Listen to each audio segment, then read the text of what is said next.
Welcome to WHX Insights. My name is Peter Birch. This podcast is powered by WHX Tech. Today, I'm joined by Vera Knauer, CEO of Orthomol Holdings. Vera, it's so great to have you here on the podcast. Hi, Peter. Nice to be here. Amazing.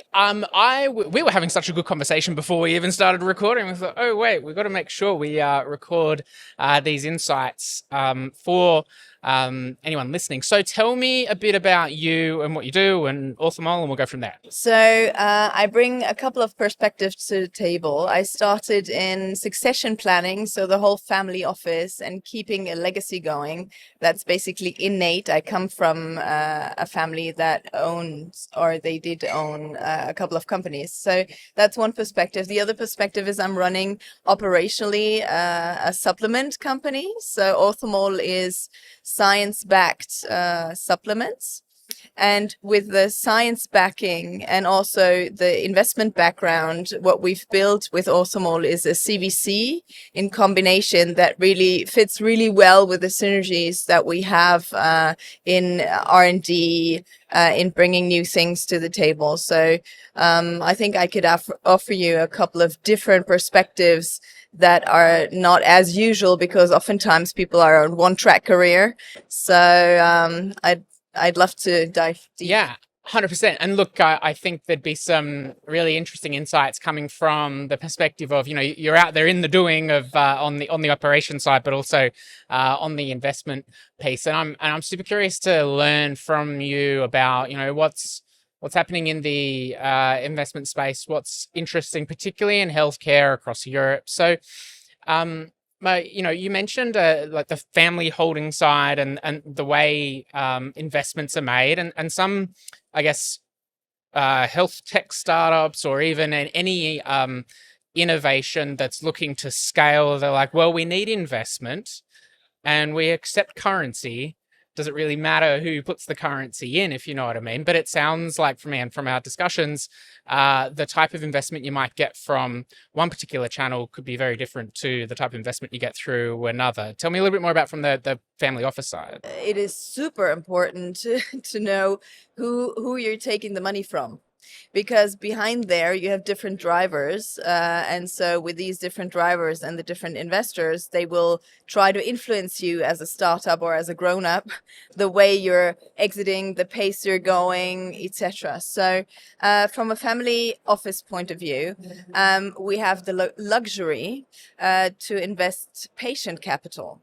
So, and I think when I focus on Europe, and Europe, of course, is very regulated. That's one of the pitfalls, but also that's one of the strengths. So startups and grown-ups coming out of that area, they're much more resilient because they have to be.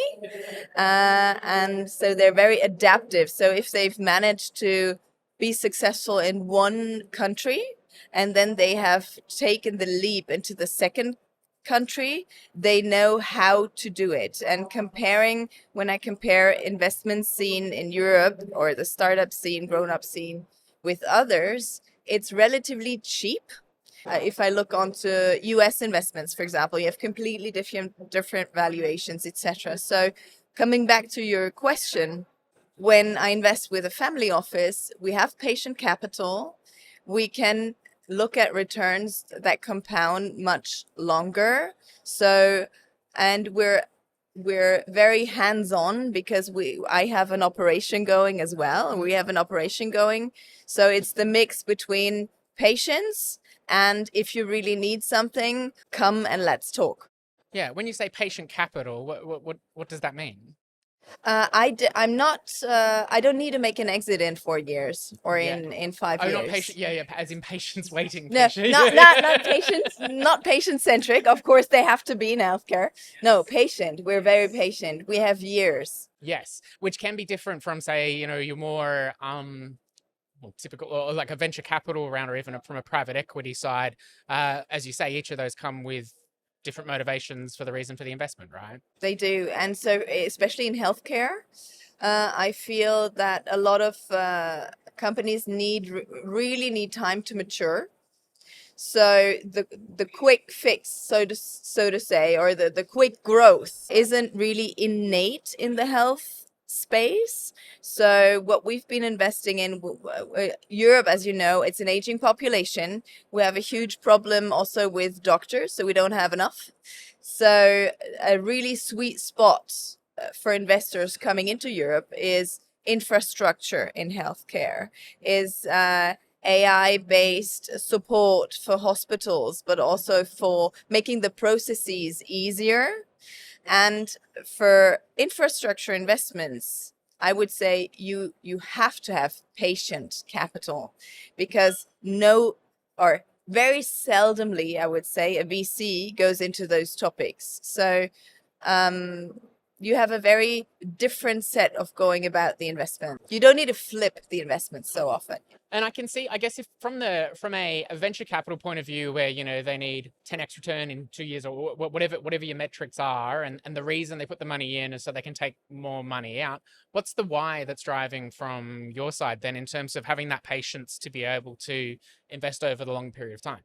I have the fortune to have a principal and a family that's behind the whole business, and also behind the family, that really truly live for health and for the purpose-driven investments. So purpose-driven, I don't mean non-profit. We do make profits. That's our job as well. But the why is keeping people healthy.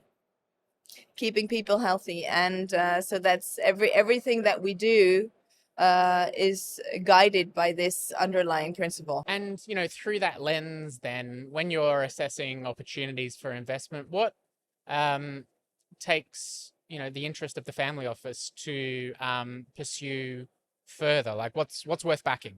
We have to differentiate really well which stage we're looking at.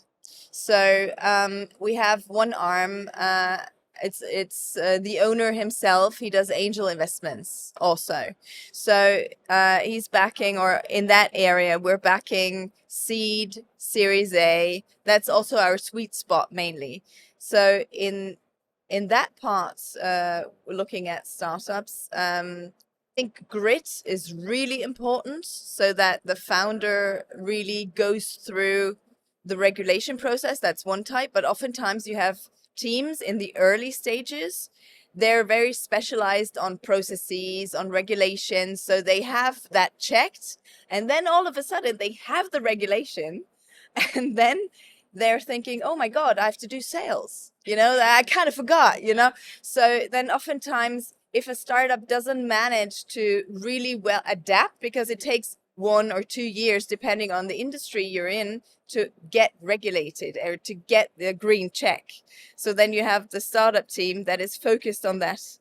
And so to really get the influx of capital via clients or patients, that is something I look for. That is very important. I've had many learnings in the last years where we focus first on the first hand, so getting the regulation and everything going, but the whole second phase of scaling and really putting what you have into scale, I would say that's the most important. And when we look, we're doing a couple of rounds, later stage rounds, and oftentimes founders, they want us on the cap table because of our brand. Because in Germany, Orthomol is in every pharmacy, because it's science-backed, and it's like a household brand. So oftentimes when we're on the cap table, investors know that it has depth. So the startup is scientifically proven, has depth.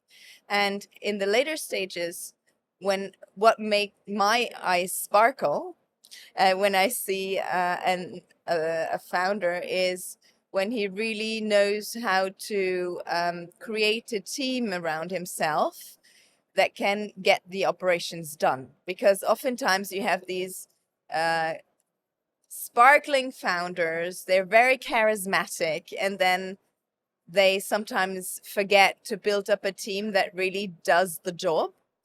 So it's very different things that I look in Yeah. depending on the stage. Founder or the founding team, how important is it to you in a healthcare organization that, you know, that founder is, say, a clinician or comes from a clinical background? Because there's different perspectives. I'm not sure there's a right answer, but I always am fascinated in that view, because sometimes it can be a clinician that's identified a particular issue to come up and solve a particular problem. Other times it's someone who's non-clinical, like myself, who's come in and, you know, work in the operations, but they might have a good clinical advisory team. What's your kind of take on it? I think I might have a little bit of an exotic view on that because as we come from supplements that are science-backed and we're distributed by pharmacies and doctors, I see the whole investment scene in the health space on one continuum. On one continuum, you have the lifestyle health prevention that is very much driven through social media, through brand building, through exposure, etc. And on the other spectrum of the health, you have the indication-based startups. And so depending where you are on that spectrum, and we do fund also startups that are closer to the lifestyle, but they really they really have to know how to do sales and how have to do marketing and working with influencers, etc. So coming back to your question, if we're looking at a startup that is close to the healthcare space, I feel it is very important that you have a doctor, a scientist in the team, but they don't have to necessarily be the founder. I think what is super important in all of the startups and grown-ups is a founder needs to do sales. He's always selling, he or she. They're selling themselves, they're selling the company, they're selling something to their clients or to their patients. So I think that is the one single quality that I would overarch this spectrum. Yeah, I think on that spectrum, I guess when I think of healthcare organizations, it could go anywhere from e-commerce style businesses down at that social media end right up through to device manufacturers that and researchers. So yeah, I could see how it would definitely depend on the business model, but that can continued theme of the founder being that kind of linchpin and always be selling, I think that's important too. Thinking more about the say a founder's point of view or an organization's point of view, they take on capital and then they yeah, sometimes that can come from in the VC world, it could be from just a typical venture capital firm. Other times it's organizations in a VC capacity that's kind of like corporate venture capital, which can be different from my understanding. But walk me through, you know, how you see, particularly in Europe as well, about like the differences in that type of investment. One side on the corporate piece, like organizations investing in versus say your typical kind of I would advise a founder to look really into the structure of the CVC, so the corporate vehicle, if you're taking money from them. And for example, the way we've structured it is we're only taking minority shares because we feel it is very important for a founder to preserve their sovereignty very early on. I know that there are other colleagues that run CVCs. They only take majority shares or a very large chunk of the cap table. And there the dynamic is much different because then the founder often gets derailed into solving the problems of the corporate. So the way we set up our structure is that we take a small percent of the shares. At the same time that it needs to return like a VC. So we have that point, but we only invest in companies where I feel running the operations, the €1 that we invest innate makes €2 for the startup because we combine that with our knowledge. So the most expensive thing is the human capital for us. So I have to place the investment very carefully because attached to this investment are people in our organization.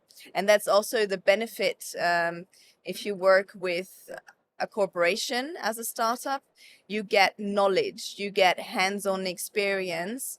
And as a CEO or looking into my organization, what we've done wrong at the beginning when we started was we from a head perspective said, listen, startups drive innovation, good for us, go have fun. Now I'm exaggerating here, but so what we found over the years, it is very important that leaders within our organization, so operations, research, they need to see the value of working with the startup day to day.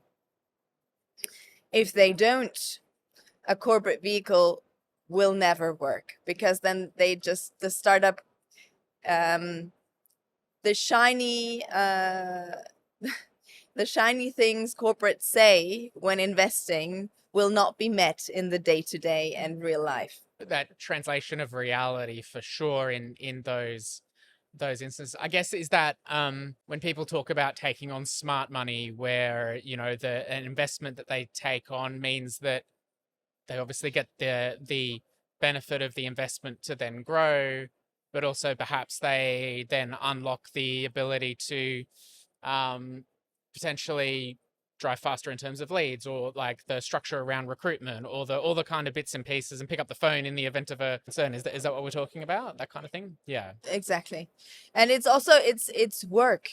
I mean, what do I mean is, if we're investing in a startup, the startup founder needs to realize that the stakeholders within the companies are stakeholders. So once the investment is done, the work for the founder is not done, because he needs to be on good terms with our head of sales or our head of development, etc. So the selling process, and having fun, in a big corporate or in a corporate, oftentimes what I love about working with startups is this you get the speed. So oftentimes the speed and of the operations, it can get a little bit slower than in a startup space. So if you set it up right, you have two beneficial ways of working together. It goes both ways. So we're infusing, the way we've set it up, we're infusing the passion that the founder has within our workforce that way. And at the same time, the experience and the how-to, that's what the founder gets from our corporate. I'm curious to know, like, once everything is set up, investments made, and then what's that kind of, and yes, then there's that assisting them through the process in terms of determining if things are going well or not, or measuring success from your perspective, especially in that landscape where you've got a much longer time horizon that you're thinking. And, on one hand, you do want to allow the startup to do its startup-y thing, but at the same time, it's not totally freewheeling. How do you measure success in these types of investments? We have two ways of looking at it. So, as I've told you, like, we're very entrepreneurial. Our founder, sometimes he's doing investments where the capital stays in very long. And so a measurement of the next funding round is not a measure of success. So in one part is with a permanent capital, where we say, does the company attract customer? Does it create true value in the operations? And we have our returns are generated oftentimes through returns. So not the exit returns or secondaries, but it's really staying within the company, staying with the founder, and then getting the returns as you would usually get returns when you're 100% owned. And the second framework that we work with a couple of funds as well. So when investing alongside a fund, we are, of course, on the VC metrics track. So, of course, you have metrics in operations as well, but you clearly have these exit goals. You have these secondaries that you're taking. So the whole model that is much more known in the investment space, I would say. We also have that as a possibility, but we have the two different ownership models that we're looking at. Are there any particular areas of healthcare that you're seeing particular growth in at the moment compared to others? I've been quoted saying everything is AI. And what I don't like about it is that oftentimes it's very, you need to look at it very carefully to really see where is true value in AI, because everybody says that in healthcare, you reduce the process and the complexity with AI, and oftentimes it's not true. So the reality of startups that do AI, they really need to deliver this promise of being more efficient. So what I'm looking in when looking at Europe investments, Europe has an aging population, as I said before. So what is the next wave, or we're in the middle of this wave, is everything that has to do with infrastructure, delivering health and healthcare also in the countryside, supporting doctors and processes with AI, making it faster. So these are two areas that we're looking at, and this is really an investment that you can drive a lot of value in. It's not as shiny as unicorns because they don't often, unfortunately, they don't often come out of that space. What I mean is Europe in combination of health. So oftentimes the exits there are being bought up by big companies, etc. And that's fine if you build the investment model exactly that way. You have to plan for it in advance.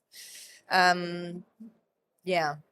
Thinking about, as organizations start to see success and have their reference customers, if they're on the software side, or they start to see some early sales and traction, we all want to see scale.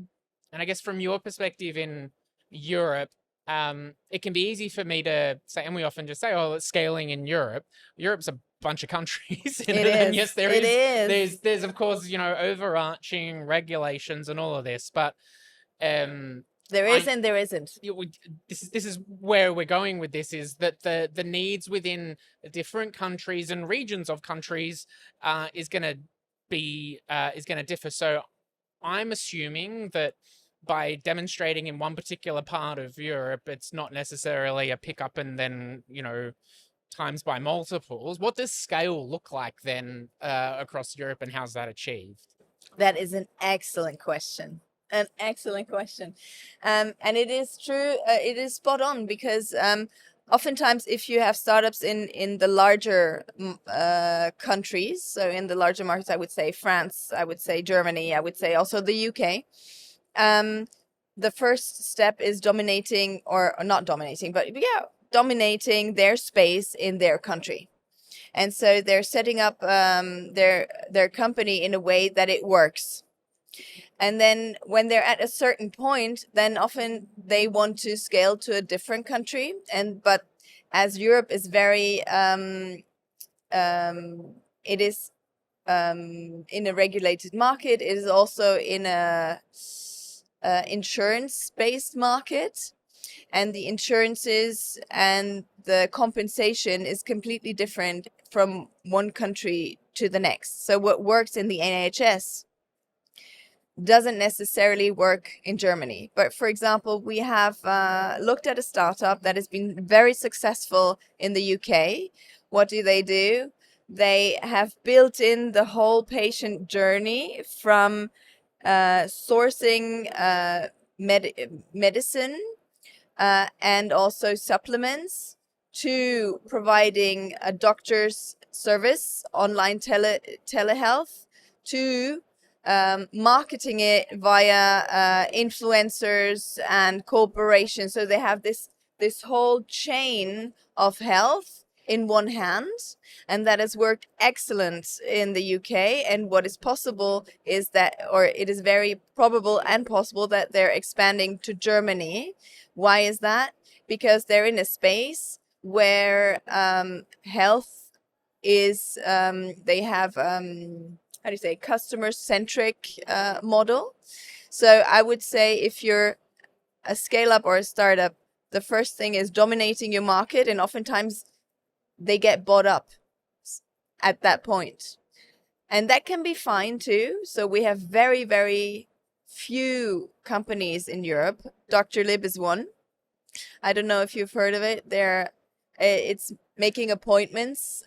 So that is something that is not prescription based. You can make it. So if you have platforms, there you can scale them easily in Europe, because then the data system is the same. But if you're going really prescription based, insurance based, you almost have to set up a whole different company and a different team for another market.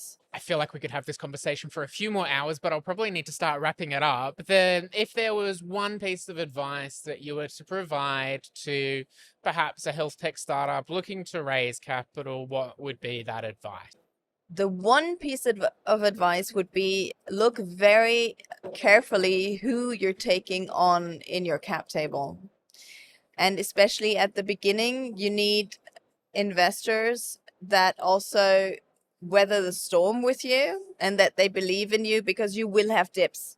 And then oftentimes I see VC funds, they're just relaxing a bit more and not being on your side at every step of the way because it's too expensive for them in their model.